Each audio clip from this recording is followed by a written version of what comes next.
할렐루야. 네, 반갑습니다. 오늘도 함께 예배하기 위해 모이신 우리 사랑하는 성도님들 주님의 이름으로 환영하고 축복합니다. 오늘 귀한 시간에도 하나님께서 부어주시는 큰 은혜와 하나님께서 부어주시는 큰 사랑이 우리 사랑하는 성도님들 모두에게 크게 차고 넘쳐나기를 소원합니다. 우리가 오늘 신명기의 말씀을 우리가 함께 보았습니다. 신명기 10장 말씀을 보았는데 본문의 말씀을 가지고 참 행복을 위하여라고 하는 제목으로 같이 말씀을 잠시 살펴보면서 은혜를 나누고자 합니다. 사랑하는 여러분, 사람들은 누구나 이 땅을 살아가면서 행복한 삶을 살기를 그렇게 원하지 저주스러운 삶이나 아니면 축복된 삶을 거절하는 사람은 아마 한 명도 없을 것입니다. 이 땅에서 어차피 살아가는 거 우리가 다 풍요로운 삶을 살기를 하고, 아니 풍요롭지 못하다 하더라도 늘 웃으면서 행복한 삶을 살기를 원하지 지지리궁상으로 살기를 원하는 사람은 분명히 없다라고 하는 것이죠. 뿐만 아니라 우리의 대부분의 부모들은 더 그렇습니다. 부모들은 자식들이 이 땅에서 행복하고 복된 삶을 살아가는 것을 원하는 것이 인지상정일 것입니다. 부모들의 마음은 다 같을 거라 생각합니다. 부모는 당신들이 조금 어렵고 힘들어도 자녀들만큼은 행복한 삶을 살아가기를 원하죠. 그래서 가난을 대물림해 주기 싫어서 못 먹어가며 일을 하시고, 당신들께서 못 배운 것이 한이 되어서 무식을 대물림해 주기 싫어 힘들고 어려워도 자녀들만큼은 무조건 공부를 시키고자 했던 것이 우리 한국 부모님의 마음들이었습니다. 이처럼 세상의 모든 부모의 마음은요, 나보다는 자녀가 더 잘되고 복받고 행복하기를 원하는 마음들을 다 가지고 있다 할 것입니다. 그런데 우리가 여기서 아주 중요하게 잊지 말아야 될 것이 하나가 있습니다. 그것이 무엇이냐면요, 부모님이 자녀가 더 행복하게 살아가기를 원하고 그렇게 위하고 있듯이 우리 하나님도 그렇다라고 하는 거예요. 우리 하나님께서도 하나님의 자녀인 주의 백성들, 곧 모든 성도들이 이 땅에서 참으로 행복한 삶을 살아가기를 원하고 계신다라고 하는 사실들을 우리가 절대로 잊어서는 안 된다라고 하는 것입니다. 사랑하는 여러분, 한 가지 질문을 한번 던져볼까요? 한 가지 질문을 드리겠습니다. 우리가 주일학교 다닐 때나 아니면 초신자 시절부터 아마 자주 들었던 질문일 수도 있습니다. 그것이 뭐냐면요, 우리 하나님께서 사람을 왜 만드셨을까요? 하나님께서 사람을 왜 만드셨을까요? 여기에 대한 생각들도 해보셨을 것이고 질문들도 많이 해보셨을 것이고 여기에 대한 답변도 여러분들이 여러 답변을 많이 들으셨을 것입니다. 그런데 이런 질문을 하면요, 하나님께서 사람을 왜 만들었을까라고 하는 질문들을 하면요, 신앙생활을 오래 하신 분들이 대부분 하시는 답이 있어요. 공통적인 답이 있어요. 그게 뭐냐면요, 바로 하나님을 찬양하기 위해, 하나님을 예배하기 위해라고 하는 이 답이 대부분의 답을 차지합니다. 하지만 저는 오늘 하나님께서 사람을 만드신 이 창조의 깊은 의미, 우리 사람뿐만 아니라 전체 우리 천지 만물을 창조하신 하나님의 그 창조의 깊은 의미를 한번 생각해 볼 때, 틀렸다라고는 말을 할 수는 없지만 하나님을 찬양하고 하나님을 예배하기 위해, 이 말이 틀렸다고 하는 건 아닙니다. 맞습니다. 맞지만 하나님의 창조의 어떤 큰 사역들을 전체적으로 우리가 한번 묵상하고 돌아볼 때, 이 방금 이야기했던 하나님을 찬양하고 예배하기 위한 것이다 라고 하는 것은 100%의 답은 아니다 라고 생각 들어집니다. 예배에 대한 부담감이나 예배에 대해서 힘들어하고 있는 그러한 시선을 가지고 있는 사람들도 우리 주변에는 분명히 있어요. 그렇기 때문에 누군가에게는 이 말이 좀 부담스럽게 다가올 수 있다라고 하는 것이죠. 나는 예배가 너무 부담스러운데, 예배가 정말 너무 많은 예배가 너무나도 부담스러운데 우리가 평생도록 하나님을 예배한다, 그러기 위해 만들어졌다, 좀 힘들 것 같은데, 물론 신앙이 깊지 못하기 때문에 이런 생각을 할 수도 있겠지만 이 예배에 대한 부담을 가지고 있는 사람들에게는 좀 어려울 수도 있다라고 하는 것이죠. 전에도 제가 한번 말씀을 드렸는데, 제가 예전에 이제 중고등부 사역을 할 때 있었던 일인데, 중고등부 사역을 하고 예배 마치고 나서 잠시 교사 모임을 하는데, 그때 모임을 하면서 이런저런 이야기를 나누다가 교사 한 분이 이런 이야기를 하는 거예요. 예전에 저 오기 전에 앞에 사역자가 있을 때 있었던 일인데요 라고 하면서 이야기를 했어요. 그러면서 그때 우리 가르치는 아이 하나가 뜬금없이 공과 시간에 질문을 해왔다는 거예요. 어떤 질문이냐니까, 선생님, 우리가 천국 가면 우리 뭐 해요? 라고 물어보더랍니다. 그래서 선생님이 천국 가서 뭐 하지? 막 이런 생각들을 딱 이 질문을 받으니까 순간 답은 해야겠고 당황스러운데 안 가봐서 모르겠다라고 말하기에는 조금 그렇고 해서 선생님이 답을 냈어요. 뭐라고 말을 했냐면, 우리가 그 천국 가면 우리는 평생토록 영원토록 하나님을 찬양하며 예배하는 삶을 살 거야 라고 답을 해 주었어요. 그래서 이 아이의 이야기했더니 이 아이가 그 이야기를 들으면서 깜짝 놀라는 거예요. 깜짝 놀라면서 하는 이야기가, 매일요? 평생요? 영원토록요? 막 그러는 거예요. 그래서 선생님이 막 굉장히, 그래서 선생님이 그 이야기 하니까 우리는 그럴 거야. 천국 가서 영원토록 하나님을 예배할 거야 라고 했더니 이 청소년이 한다는 말이 굉장히 그 어두운 표정을 지으면서 한 말이, 천국 가기 싫다 이러는 거예요. 이런 말을 했다는 거예요. 그러면서 이 말을 듣는 선생님이 너무 놀랍잖아요. 아이 입에서 천국 가기 싫다 소리를 들으니까 왜 그러냐, 왜 그런 말을 하는 거야 라고 이야기를 했더니 이 아이가 하는 이야기가, 아니 이렇게 힘들고 재미없고 지루한 예배를 일주일에 한 번 드리는 것도 힘들어 죽겠는데 매일 영원토록 저 너무 싫어요.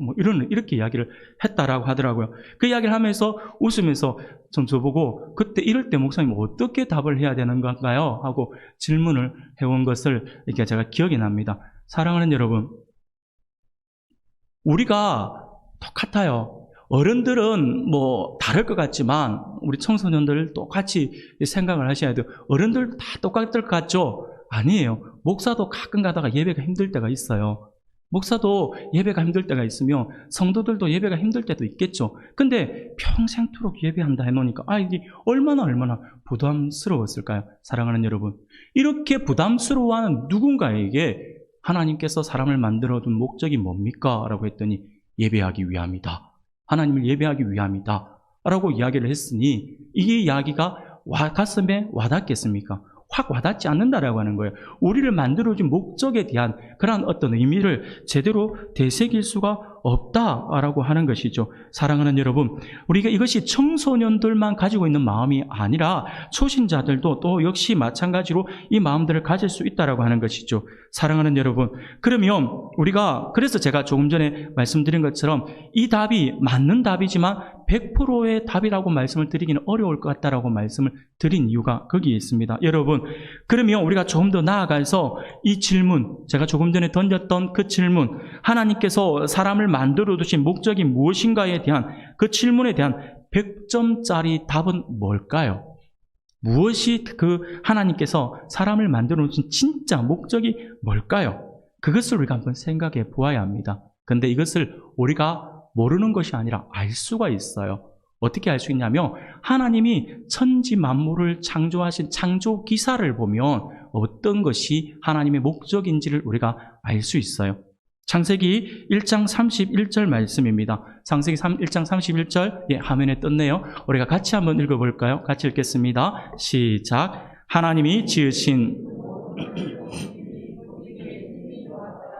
저녁이 되고 아침이 되니 이는 여섯째 날이니라. 아멘.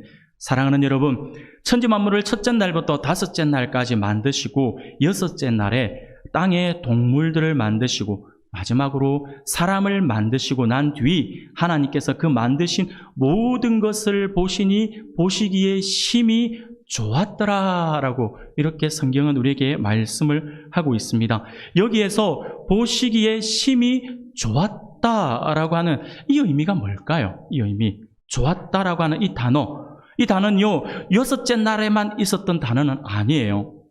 다른 날들에도 하나님께서 이 단어가 등장하죠. 하나님께서 창조 세계를 보시면서 흐뭇해 하시는 그 하나님의 마음을 표현한 단어가 바로 보시기에 좋았더라라고 하는 이 단어이죠. 이 좋았다라고 해석된 이 단어를 보면요, 히브리어 원어를 보면 이 단어가 어떤 단어이냐면 토브라고 하는 단어예요. 토브. 이 토브라고 하는 이 형용사인데, 이 토브는 어떤 의미를 가지고 있냐니까 좋은, 선한, 즐거운이라고 하는 그러한 의미를 가지고 있는 형용사입니다. 그런데 이 단어는 있잖아요. 이 토브라고 하는 단어는 그것만 있는 것이 아니라 하나님의 마음의 흐뭇함을 표현하는 그러한 단어로도 쓰여집니다. 그 단어가 뭐냐니까 바로 행복이라고 하는 것이죠.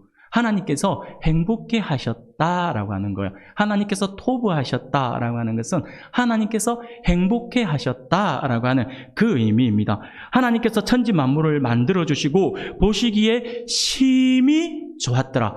보시기에 심히 토부했다. 행복해 했다라고 이렇게 말씀을 하고 있는 것입니다. 사랑하는 여러분, 그러면 하나님께서 천지 만물을 창조하시고 나서 그것을 보시고 행복해 하셨다라고 그렇게 말씀을 하시는데, 그러면 하나님께서 무엇 때문에 행복했을까요?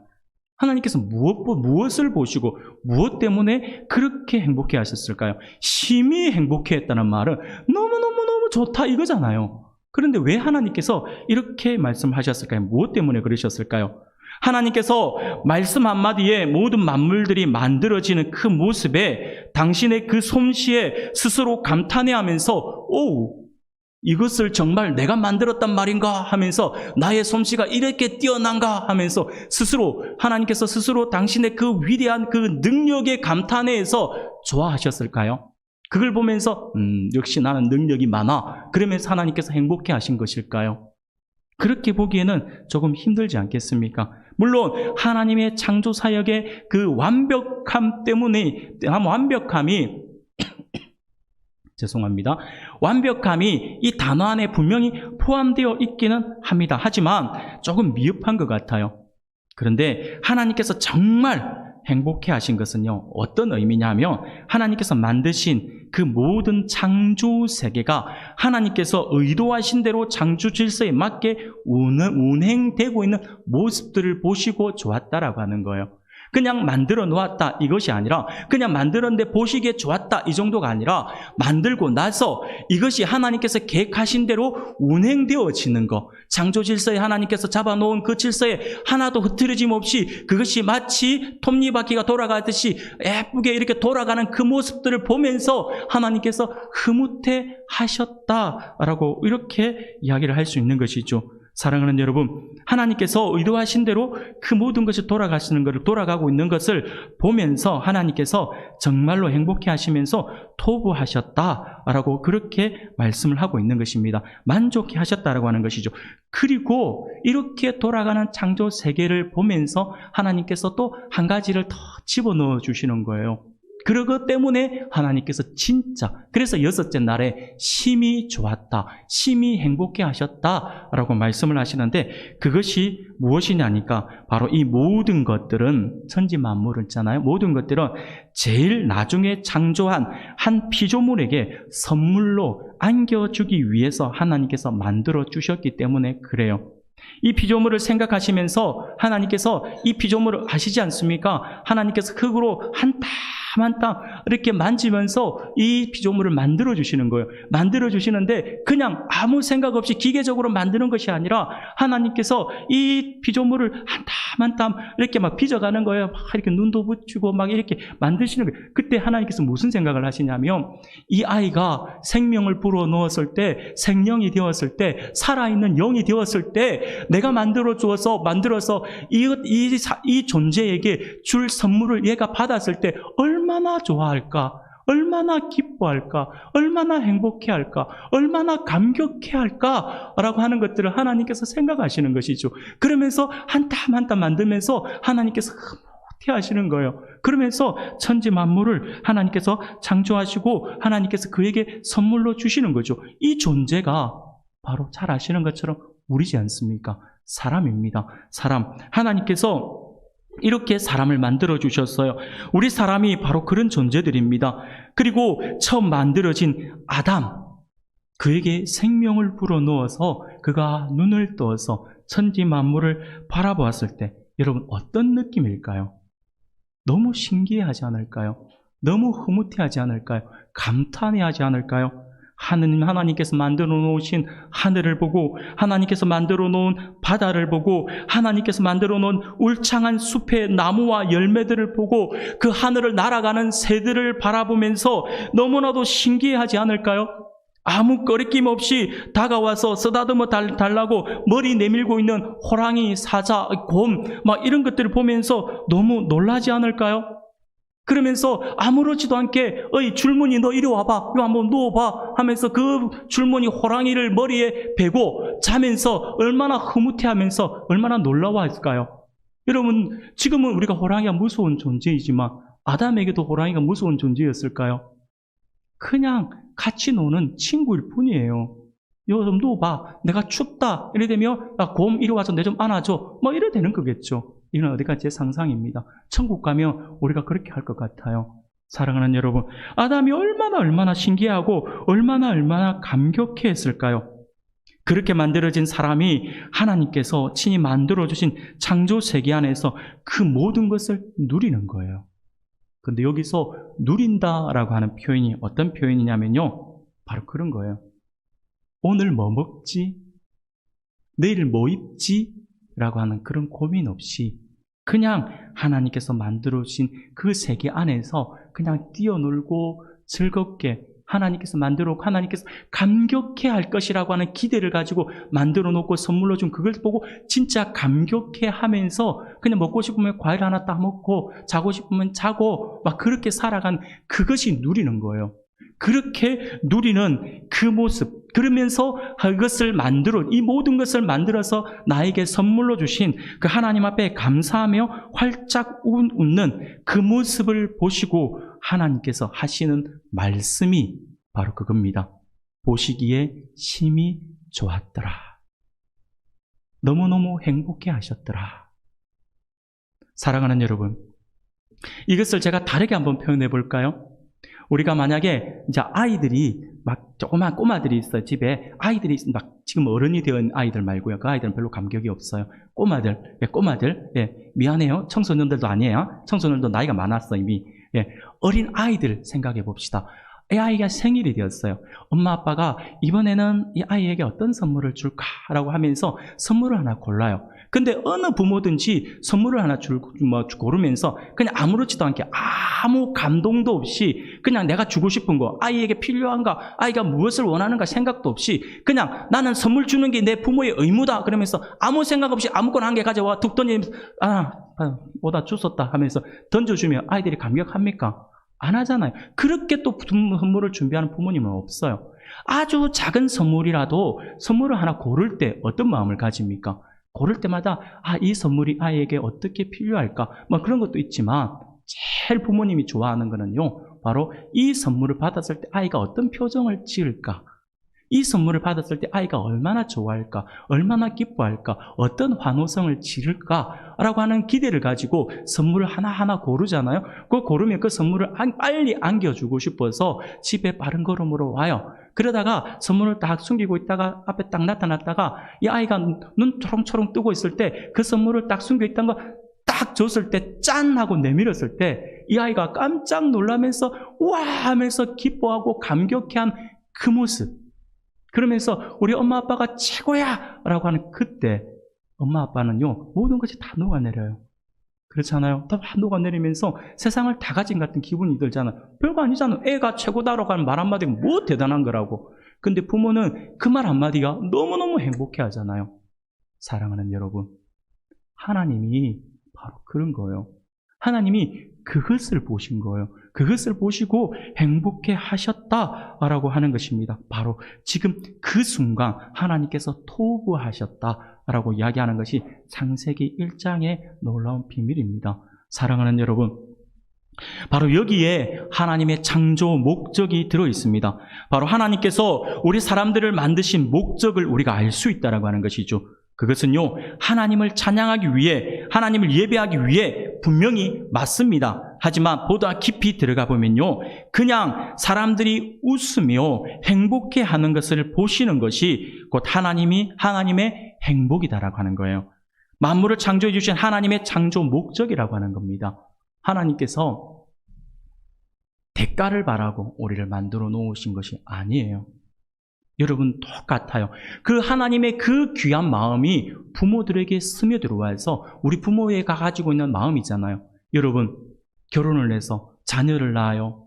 자녀를 낳을 때 이 자녀에게 대가를 바라면서 자녀를 낳는 분 계신가요? 네요. 함금씩 가다가 자녀는 내 노후의 보험이다. 뭐 이렇게 농담하시는 분들도 계시지만 실제로 아이들을 태어날 때 자녀 가질 때 어떤 대가, 그래 우리 아이가 내 노년에 나를 먹여 살려야 되니까 나는 보험을 들어야 돼. 이것을 계획하고 자녀를 낳는 부모는 한 명도 없습니다. 그러면 아이를 왜 낳나요? 사랑하기 때문이죠. 이 아이가 자라면서 실망하고 나를 실망시키고 거짓말도 하고 또 죄도 지을 것이고 나쁜 짓도 할 것이라고 하는 걸 부모들이 모를까요? 알아요. 여러분 혹시 지금도 우리 아이는 착해요. 우리 아이는 안 그래요. 우리 아이는 달라요. 우리 아이는 선해요. 막 그렇게 생각하시는 분 계신가요? 안 계시잖아요. 우리가 다 우리 아이도 죄를 짓는다라고 하는 거 알아요. 쏙을 썩인다는 거 알아요. 아이만 없으면 안 썩혀도 될 쏙을 아이 때문에 썩혀요. 그러면 따지고 보면 아이 낳을 이유가 없어요. 왜? 때만 고생이니까요. 그렇잖아요. 그래 오죽 그런 게 있으면 무자식이 상팔자다 이런 말도 있을까요? 그럼에도 불구하고 우리는 자녀를 낳아요. 이유가 뭔가요? 고생길이 훤한데 왜 낳을까요? 딱 하나죠. 사랑하니까. 사랑하니까요. 그리고 이 아이가 태어났어요. 이 아이가 태어나면 이 아이가 태어나자마자 엄마 아빠 불러주는 것도 아니고 엄마 고맙습니다 하는 것도 아니고 아빠 감사합니다 하는 것도 아니고 그냥 아무 소리도 안 해요. 주면 주는 대로 먹고 그렇죠. 소화가 되고 잘 싸고 근데 부모들은요 아무 말도 안 하고 아무것도 안 하고 그냥 잘 먹고 잘 싸고 그리고 웃기만 하면 부모님들이 어떻게 하나요? 그냥 그 모습만 보고 웃죠. 즐겁잖아요. 얼마나 행복해요. 사랑하는 여러분, 하나님이 토부하셨다라고 하는 게 그거예요. 하나님이 사람을 만들어 놓은 목적이 바로 그거예요. 사람을 만들어 놓은 목적은요, 하나님께서 천지 만물을 창조하시고 이것을 선물로 안겨줬을 때 사람들이 그것에 감격해하고 그 모든 만물들 안에서 하나님이 창조하신 그 모든 것들을 누리면서 행복해하고 하나님 앞에 감사하는 그 모습, 그거 하나에 하나님의 행복을 느끼신다라고 하는 거예요. 그래서 사람을 만들어 두신 겁니다.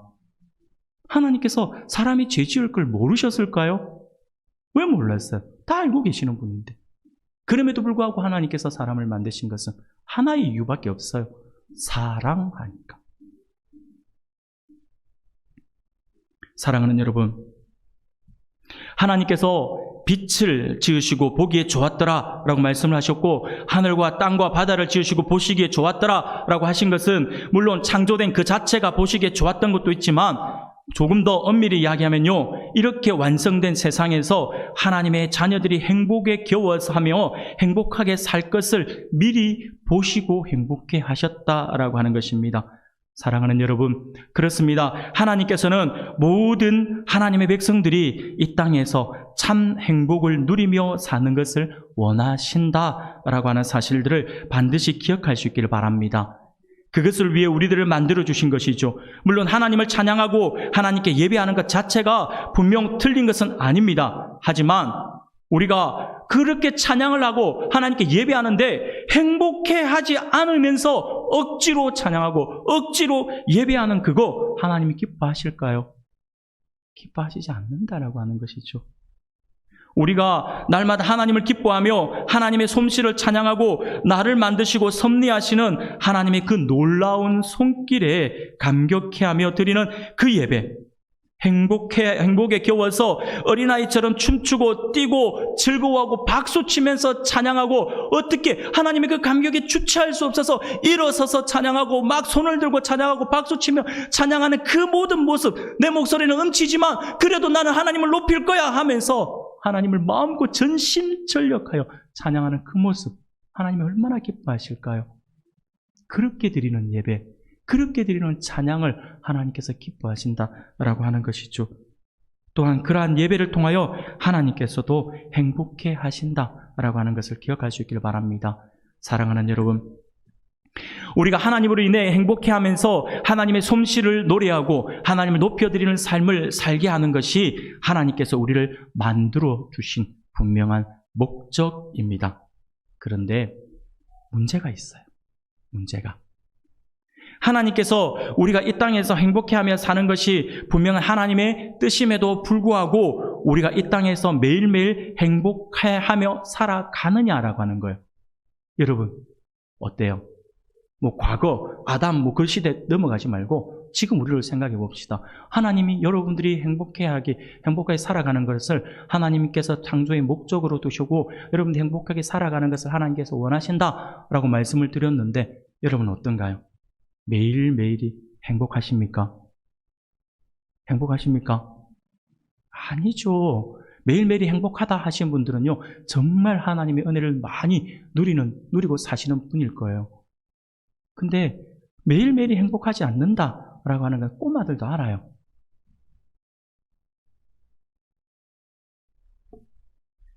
사랑하는 여러분, 우리가 이 땅에서 매일매일 행복하게 사느냐? 그렇지 않다라고 하는 것이죠. 그럼 그 이유가 뭘까요? 왜 우리가 하나님이 분명히 우리를 행복하게 사는 것이 하나님의 목적으로 우리를 만들어 주셨는데 왜 우리가 행복하지 못할까요? 이유는요, 바로 죄 때문에 그래요. 죄가 바로 우리로 하여금 하나님을 떠나 살게 만들어버렸기 때문입니다.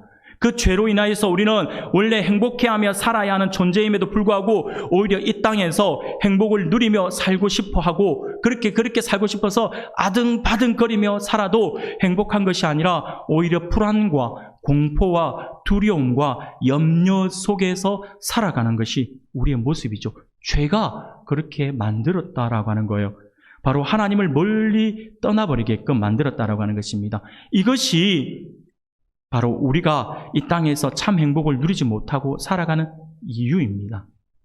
그런데 우리 하나님께서는 그런 사람들, 그런 존재들, 아담의 그 범죄로부터 유전되어 온 그 죄가 하나님과의 관계를 단절시킴으로 말미암아서 우리가 본래 행복한 삶을 살아야 함에도 불구하고 행복하지 못하며 불행한 삶을 그렇게 살아가는 그 백성들, 그러면서도 그 행복의 길로 나아가지도 못하는 그 사람들을 하나님께서 불쌍히 여겨주셔서 새롭게 행복의 길을 보여주시죠.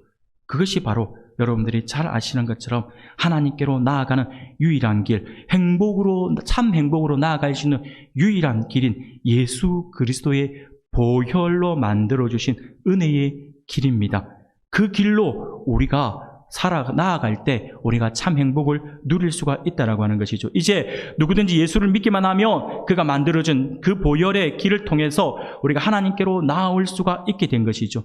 참 행복으로 나아올 수 있게 되었다라고 하는 것입니다. 그런데 여기서 또 우리가 한 가지 기억해야 할 것이 있어요.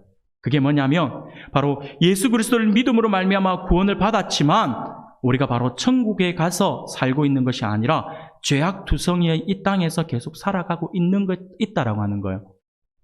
여러분, 우리가 구원받은 백성들이잖아요. 예수 그리스도의 그 구원의 은혜의 길을 통해서 이제 하나님을 만났어요. 하나님을 만나고 우리가 감격해하면서 내가 구원을 얻었다라고 하는, 구원을 받았다라고 하는 확신에서 얼마나 행복합니까? 얼마나 행복해요. 그런데 그렇게 행복해하는 우리를 탁 옮겨서 바로 천국에 탁 놓으면서 아담처럼, 태초의 사람처럼 그렇게 낙원에서 이렇게 살 수 있게 만들어 주셨다면 우리가 더없이 행복할 것 같은데, 그렇게 은혜 받고 나서 현실을 딱 돌아보면 여전히 우리의 현실은 바뀌지 않았어요.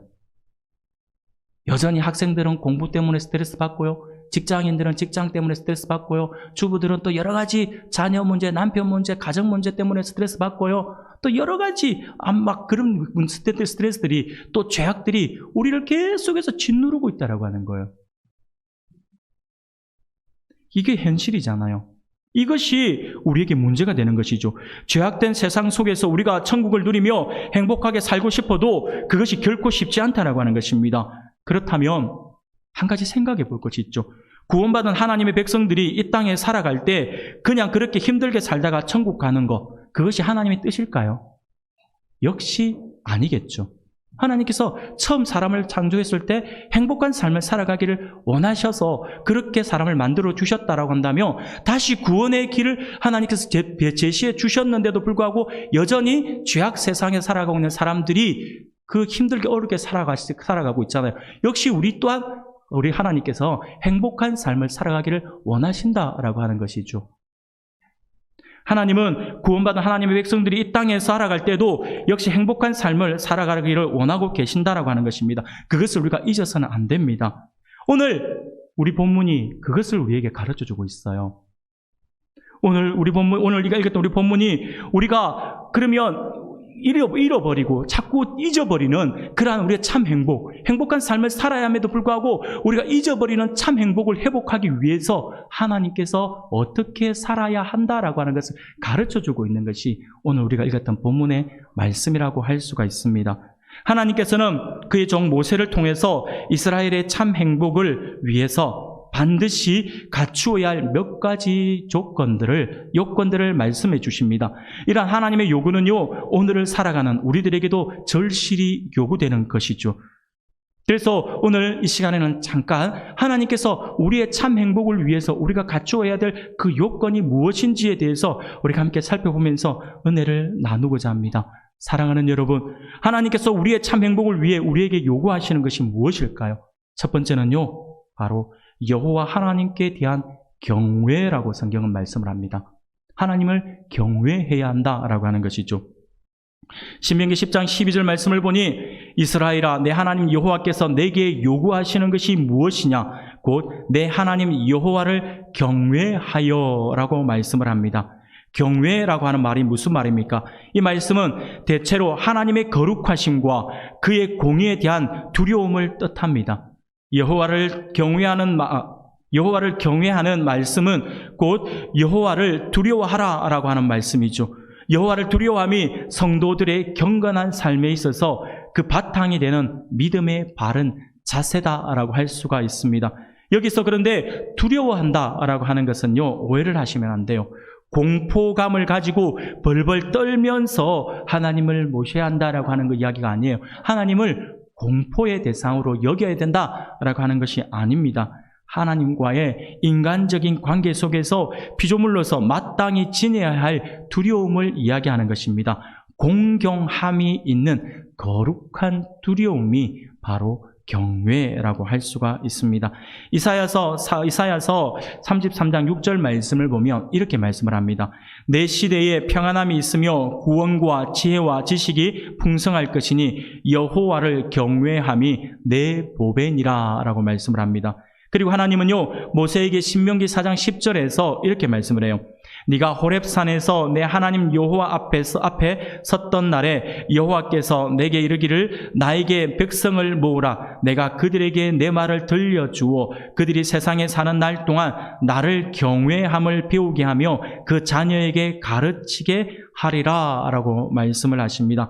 곧 이스라엘로 하여금 그들이 사는 날 동안 여호와 하나님을 경외함을 배우게 하고 그 자녀들에게 여호와 하나님을 경외하는 것을 가르쳐야 한다라고 하는 것을 명령하고 있는 것이죠. 이처럼 하나님 경외하는 마음은요, 어릴 때부터 가르쳐 주어야 합니다. 하나님을 함부로 대하지 아니하고 하나님께 함부로 하지 아니하는, 하나님의 이름을 망령되이 일컫지 아니하는 그 교육을 어릴 때부터 가르쳐야 하는 교육이다라고 하는 것을 기억해야 할 것입니다. 뿐만 아니라 우리가 하나님 경외함과 함께 행해야 될 것이 있습니다. 그것이 무엇이냐니까 하나님 경외에서 끝나는 것이 아니라 우리에게 동시에 요구되어지는 것이 있죠. 바로 하나님을 경외하며 그의 모든 도를 행하고 라고 말씀을 합니다. 여호와를 경외하여 그의 모든 도를 행하고 라고 말씀을 하고 있지 않습니까? 하나님을 경외하는 마음을 가지고 하나님의 말씀을 행하라 라고 하는 것이죠. 쉽게 말씀을 드리면 하나님의 말씀을 두렵고 떨리는 마음으로 받은 말씀은 내 마음에 새기고 삶의 현장에서 이 말씀을 실천하라라고 하는 거예요.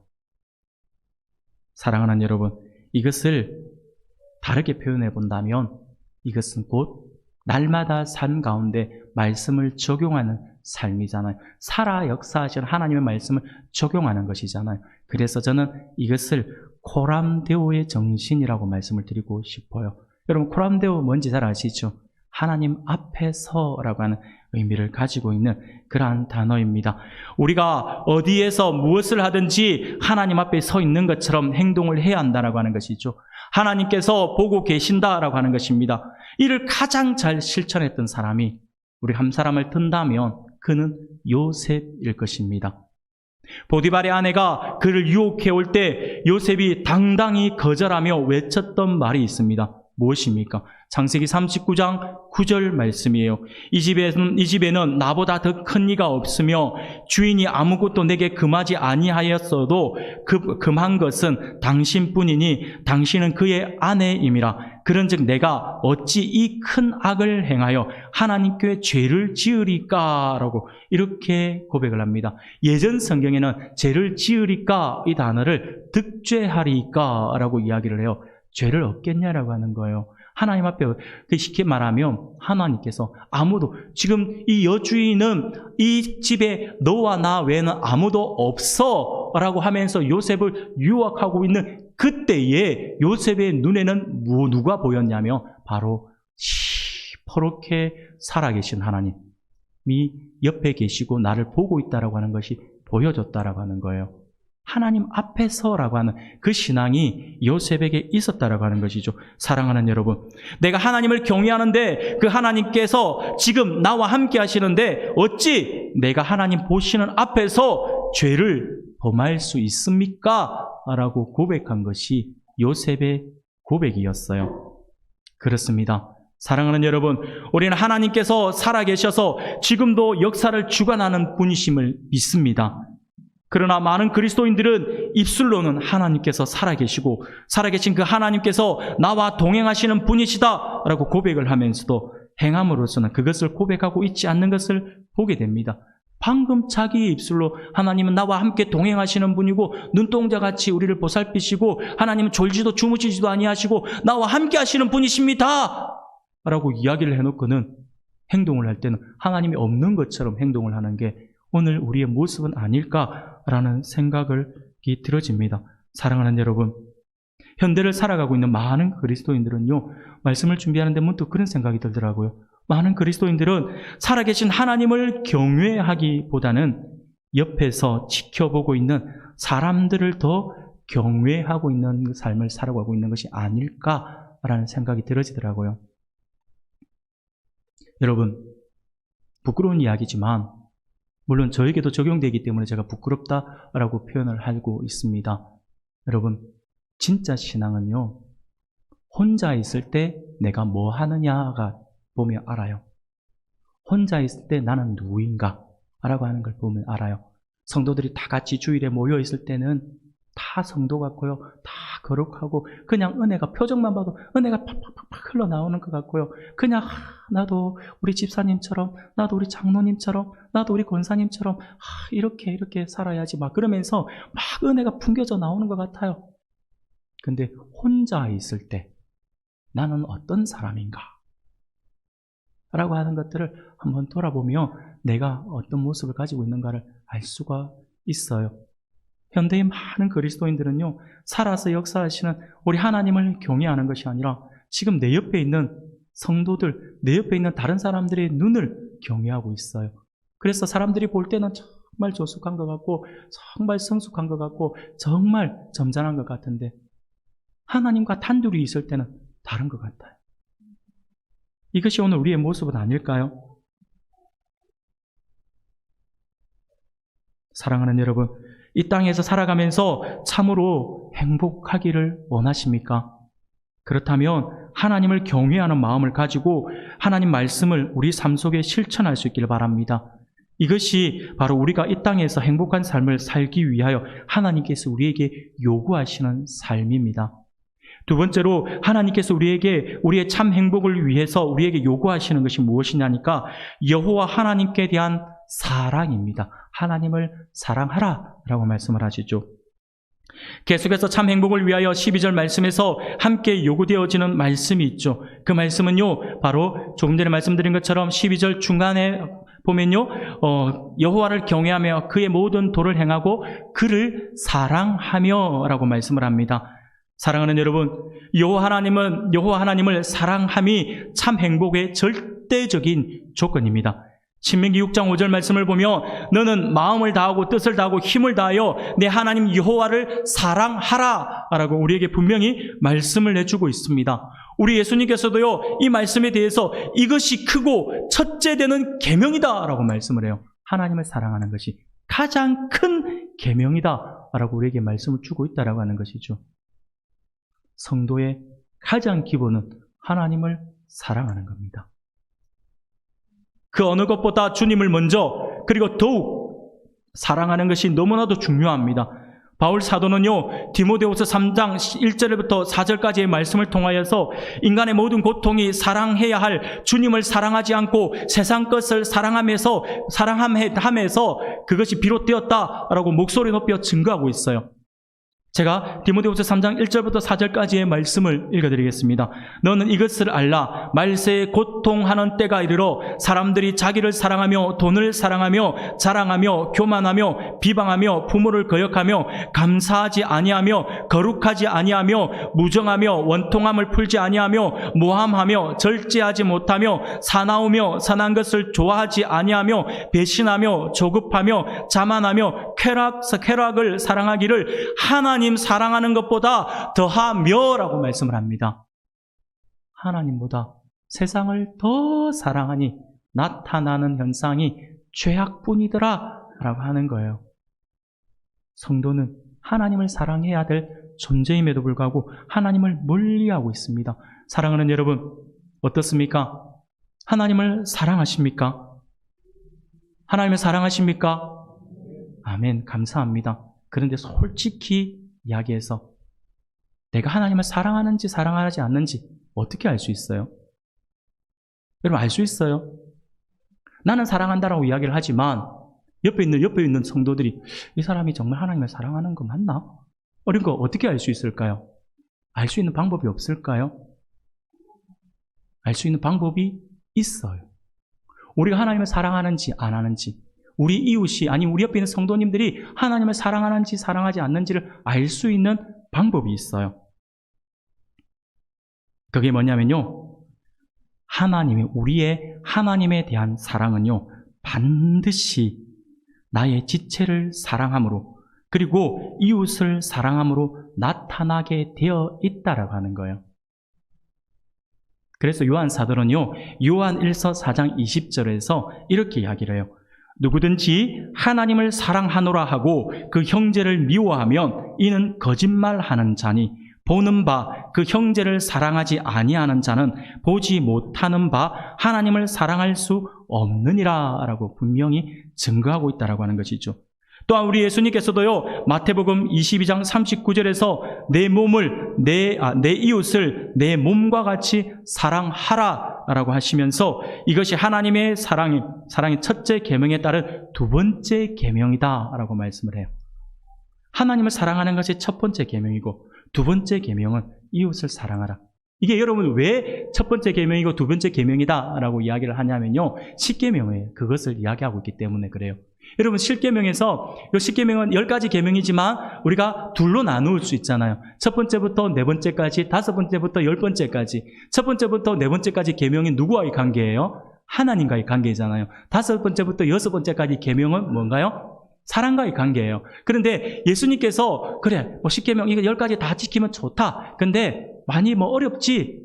제가 생각해 볼 때 그래요. 어렵지. 그러니까 내가 간단하게 내가 딱 둘로 정리해 줄게. 딱 하나는, 첫 번째는 1계명부터 4계명까지 통틀어서 내가 하나만 딱 이야기할게. 하나님 사랑해.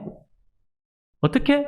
네 몸과 마음과 힘과 뜻을 다하여, 네 목숨을 다하여 하나님을 사랑해. 이것이 첫 번째야. 두 번째는 5번째부터 10번째까지 계명, 이거 하나로 딱 정리할게. 그게 뭔가요? 이웃을 사랑해. 어떻게? 네 몸같이 사랑해. 예수님께서 이렇게 정리해 주신 거예요. 그래서 첫 번째 계명, 첫째 되는 계명이고 둘째 되는 계명이다 라고 이렇게 말씀을 하시는 것이죠. 사랑하는 여러분, 참 행복을 원한다면 우리 안에 하나님께 대한 사랑이 넘쳐야 할 것입니다. 지금도 많이들 사랑하고 계신 줄 알고 있습니다. 하나님을 정말 많이 사랑하시고요. 이웃도 여러분들, 저는 우리 성도님들을 볼 때마다 여러분들 참 사랑이 많다라는 생각을 해보게 됩니다. 왜 그러냐면요. 보잘것없고 정말 모자라고 정말 이게 제가 볼 때는 정말 이게 진짜 모자람 투성이밖에 없는 저를 여러분들이 너무나도 사랑해 주시잖아요. 너무나도 존중해 주시잖아요. 볼 때마다 얼마나 감격스럽고 감사한지 모르겠어요. 저는 제가 돌아볼 때마다 제가 부끄러운 모습밖에 없는 것 같은데 성도님들이 참 저를 사랑해 주시는 거 볼 때마다 아, 우리 성도님들 참 사랑이 많으시는구나 라고 이렇게 생각이 들어져요. 어떻게 해서든지 여러분들이 걱정해 주시고 염려해 주시는 그 모습들을 볼 때마다 참 죄송하다는 생각들까지 해보게 됩니다. 저는 우리 성도님들이 분명히 사랑이 많은 분들이라고 그렇게 생각이 들어져요. 그런데 죄송하지만 저에게는요 조금 더 욕심이 있어요. 그 욕심이 뭐냐면 우리 성도님들이 하나님의 복을 더 많이 받았으면 좋겠어요. 하나님의 복을 더 많이 받고 더 행복해졌으면 좋겠어요. 그러기 위해서 오늘 말씀이 필요합니다.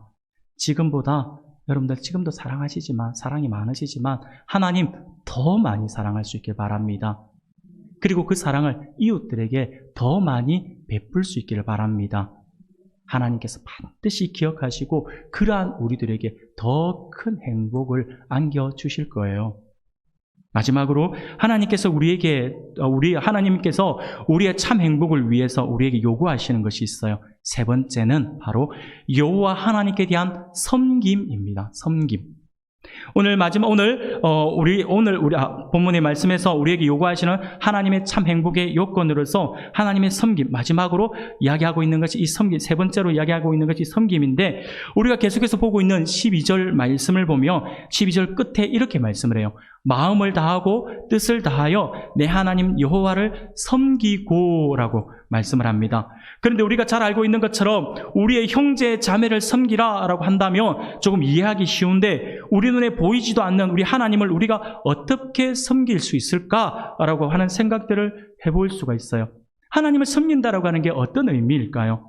여기서 섬긴다라고 하는 단어의 히브리어 원어를 살펴보며 이 원어는 뭐냐 하면요. 아바드라고 하는 단어를 써요. 아바드. 그런데 이 아바드라고 하는 단어가 또 언제 쓰이냐면 바로 봉사하다 할 때 아바드라는 단어가 쓰이고요. 또 아주 중요하게 예배하다라고 할 때 아바드라고 하는 단어가 쓰여져요. 그래서 이 아바드라고 하는 단어는요. 섬기다, 예배하다, 봉사하다의 의미를 가지고 있습니다. 이 단어의 의미를 알면 하나님을 섬기는 것이 어떤 의미인지를 우리가 쉽게 알 수가 있어요. 바로 예배와 봉사로 나타난다라고 하는 것이죠. 하나님께 예배하고 하나님을 위해서 주님의 몸된 교회를 위해서 아니면 성도들을 위해서 주님의 몸인 지체들을 위해서 서로 봉사하는 행위가 곧 하나님을 섬기는 행위가 된다라고 하는 것입니다. 사랑하는 여러분, 하나님의 모든 복은 영과 진리로 드려지는 예배를 통해 주어진다라고 하는 사실들을 반드시 기억할 수 있기를 바랍니다. 또한 그러한 예배를 위하여 땀 흘려 봉사하고 준비하는 삶을 통하여 주어집니다. 여러분 한번 준비해 보세요. 아무것도 준비하지 않고 시간이 되어서 주일 이 시간이 되어서 그냥 집에 있는 성경책 던져져 있는 것 그냥 틀고 탁탁 틀면서 들고 예배 오는 것과 한 주간의 삶 속에서 주일 예배를 위해서 내가 내 몸을 준비하고 내 마음을 준비하고 예물도 정성껏 준비해서 오늘 이번 주에 드려질 예배에 하나님께서 어떤 은혜를 베풀어 주실까라고 하는 기대를 가지고 한번 나와봐 보십시오.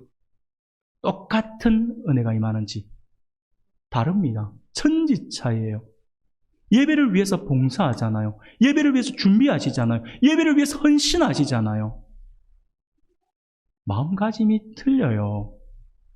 하다못해 주일 예배를 위해서 예배당 청소만 한번 해보세요. 마음이 달라져요.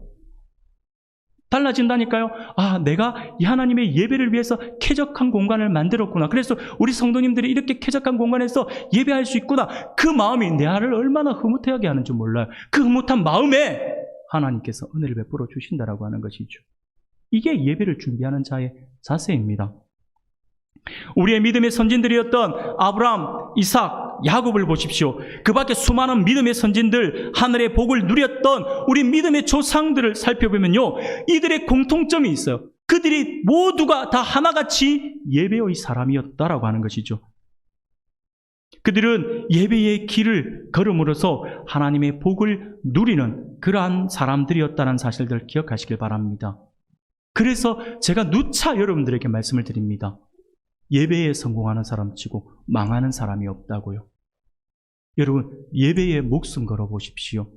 이 예배가 아니면 나는 안 됩니다라고 하면 목숨 걸어보십시오. 그러고도 여러분들이 은혜 받지 못하고, 그럼에도 불구하고 여러분들이 하나님 앞에 여러분들이 가지고 있는 고민들이 해결받지 못한다라고 한다면 제가 믿는 하나님이 잘못된 것이겠죠. 그래서 저도 여러분들한테 거짓말하는 거짓말장이 목사가 되는 것이겠죠. 사랑하는 여러분, 예배에 성공할 수 있기를 바랍니다. 그것이 행복애로의 길입니다. 여러분, 참으로 행복하기를 원하십니까? 그렇다면 오늘 하나님께서 우리에게 주시는 말씀을 기억할 수 있기를 바랍니다. 참 행복을 위해 지금보다 더 하나님을 경외하시면서 그의 말씀을 실천하는 삶의 현장 속에 실천하는 그러한 삶을 살아갈 수 있기를 바랍니다. 뿐만 아니라 더욱더 하나님 사랑하고 이웃을 사랑하시는 성도님들이 되기를 축복합니다. 마지막으로 더욱 하나님 잘 섬기시는 예배의 사람들이 되기를 축복합니다. 우리가 이렇게 하나님께서 가르쳐 주시는 참 행복을 위한 그러한 요건들을 실행함으로써 이 땅에서 하늘의 신령한 복을 누리는 참 행복을 누릴 수 있고, 더 나아가 우리 주님 오시는 그날 영원한 행복에 함께 동참하여 함께 크게 웃으실 수 있는 우리 은광교회 모든 성도님들이 다 되시기를 주님의 이름으로 축원합니다.